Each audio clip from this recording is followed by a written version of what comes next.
Mexico کے asset میں ہزاروں میل پر پھیلا ہوا ایک ایسا گھنا جنگل ہے جہاں دور دور تک صرف درخت ہی درخت نظر آتے ہیں۔ اس گھنے جنگل کے بیچوں بیچ ایک ایسا مقام ہے جہاں پتھروں کے بیچ میں سے ایک چھوٹا راستہ زمین کی گہرائیوں میں جاتا ہے۔ آرکیولوجسٹ کی ایک ٹیم نے اس غار نما ٹنل کے اندر جانے کا فیصلہ کیا۔ ان کا یہ ماننا تھا کہ اس کیو میں، اس غار میں کچھ نہ کچھ اب نارمل ہے، کیونکہ یہ راستہ کافی تنگ اور کالے اندھیروں میں ڈوبا ہوا تھا۔ اسی وجہ سے اس کے اندر بغیر پروفیشنل ایکوپمنٹس کے جانا خطرے سے خالی نہیں تھا۔ اگلے کئی گھنٹوں کی محنت کے بعد آرکیولوجسٹ 230 فیٹ نیچے اس کیو کے باٹم تک پہنچ چکے تھے۔ پہلے ان کو یہاں کچھ خاص دیکھنے کو نہیں ملا، لیکن پھر اچانک ان کی نظر ایک سیکرٹ چیمبر کی طرف پڑی جس کی انٹرس کو رکھ کر بند کیا گیا تھا۔ لیکن سوال یہ ہے کہ اس ویران جنگل میں زمین سے 200 فیٹ نیچے کیو کے باٹم پر یہ سیکرٹ چیمبر آخر کس کا تھا؟ اس کو کب اور کیوں بند کیا گیا تھا؟ آج ہم آپ کو یہی بتانے جا رہے ہیں۔ ویڈیو شروع کرنے سے پہلے نئے آنے والے دوستوں سے گزارش ہے کہ ہمارے چینل ہسٹری ٹریکر کو سبسکرائب کریں اور ساتھ لگے بیل کے آئیکن کو بھی پریس کر دیں تاکہ ہماری نئی آنے والی ویڈیو آپ تک پہنچ سکیں۔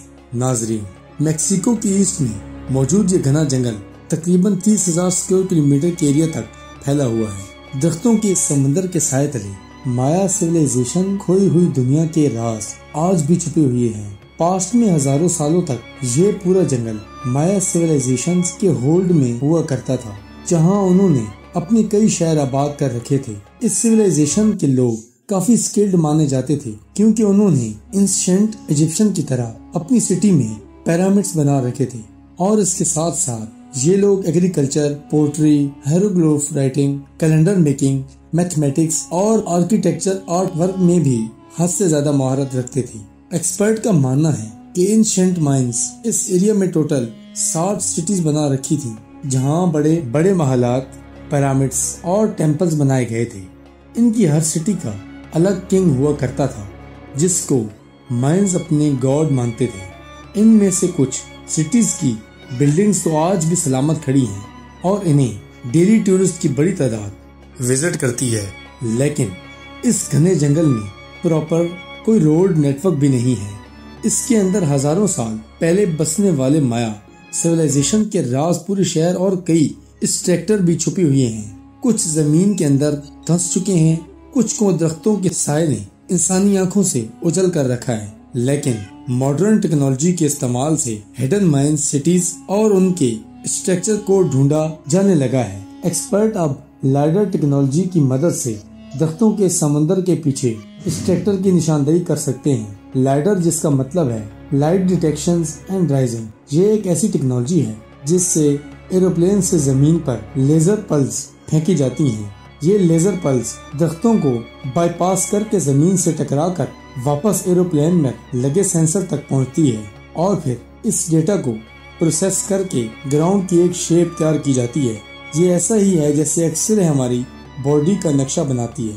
حیرت انگیز طور پر ابھی تک 400-500 سے بھی زیادہ مائن سویلائزیشن کے روئنز مل چکے ہیں، لیکن ایکسپرٹ کا خیال ہے مائنز نے اس سے بھی زیادہ اسٹرکچر بنائے تھے۔ یہ سوال اتنا امپورٹنٹ نہیں ہے کہ مائنز نے ہزاروں سال پہلے کتنے اسٹرکچرز بنائے تھے، بلکہ اصل مسٹری تو یہ ہے کہ اتنی بھاری پاپولیشن والے پورے کے پورے شہر چھوڑ کر مائنز آخر کہاں گئے؟ کیا ان کو زمین نگل گئی یا آسمان ان پر پھٹ پڑا؟ اتنے اسکلفل ہونے کے باوجود بھی وہ کون سی ایسی چیز میں کمزور پڑ گئے تھے جو آج ان کا اس جگہ پر نام و نشان بھی نہیں ہے؟ لیڈر ٹیکنالوجی کی مدد سے آرکیولوجسٹ پہلے یہ جانتے ہیں کہ جنگل کے کس پوائنٹ پر مائنز روئن موجود ہیں، اور پھر وہاں فزیکل جا کے سائٹ پر ایکسپیکشن کی جاتی ہے۔ گولف آف میکسیکو کے قریب یکٹن ریجن میں آرکیولوجسٹ کو مائنز کے ایک چھوٹے گاؤں کے روئنز ملے۔ اس گاؤں کو کیوے کہا جاتا ہے، جہاں ایک لوکل کنگ نے 800 ایئر میں، یعنی آج سے 1200 سال پہلے 20,000 پتھروں کو کاٹ کر 30 فیٹ اونچا ایک پیرامڈ بنایا تھا۔ انشینٹ مائنز نارملی اپنے کنگ کو پیرامڈ کے اندر ایک رائل چیمبر میں دفن کیا کرتے تھے۔ اسی وجہ سے آرکیولوجسٹ نے اس پیرامڈ کے ٹاپ سے باٹم تک ایک شافٹ کھودنے کا فیصلہ کیا تاکہ یہ پتہ لگایا جا سکے کہ اس پیرامڈ کے اندر کوئی رائل چیمبر ہے کہ نہیں، اور اگر ہے تو اس میں کیا کچھ موجود ہے۔ اس کا جواب جاننے کے لیے پیرامڈ روئنز کے آس پاس جنگل کا معائنہ کیا گیا، اس امید سے کہ ان کی کوئی خاص انفارمیشن مل سکے۔ پیرامڈ سائٹ سے 15 کلومیٹر دور آرکیولوجسٹ کو کچھ پتھروں کے درمیان کیو کا راستہ ملا۔ کیو کی انٹرنس کافی تنگ تھی اور اس کے اندر جانا خطرے سے خالی نہیں تھا۔ اسی وجہ سے پروفیشنل ایکوپمنٹس کا استعمال کیا گیا اور 2 سے 3 کیو ایکسپرٹ کو اس کے اندر بھیجا گیا۔ کئی گھنٹوں کے بعد ایکسپرٹ زمین سے 230 فٹ نیچے کیو کے باٹم پر پہنچ چکے تھے، جہاں حیرت انگیز طور پر ان کو ایک سیکرٹ چیمبر کا راستہ دکھائی دیا اور اس چیمبر کی انٹرنس کو ایک پتھر رکھ کر بند کیا گیا تھا۔ جب چیمبر کی انٹرنس کو کھولا گیا تو اندر وہ کچھ دیکھنے کو ملا جو کسی نے نہیں سوچا تھا۔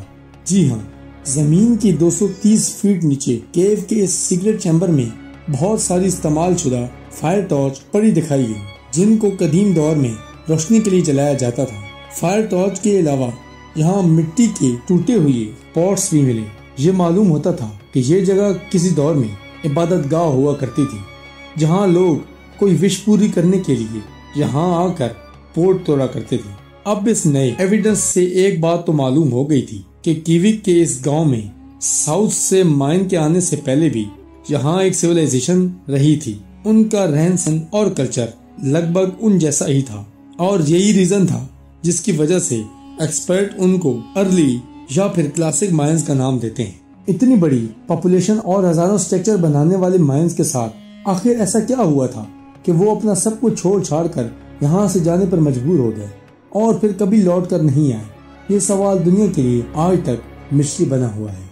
امید ہے میری آج کی ویڈیو آپ کو پسند آئی ہوگی، تو دوستو لائک کریں، شیئر کریں۔ ملتے ہیں نیکسٹ ویڈیو میں، تب تک کے لیے اللہ حافظ۔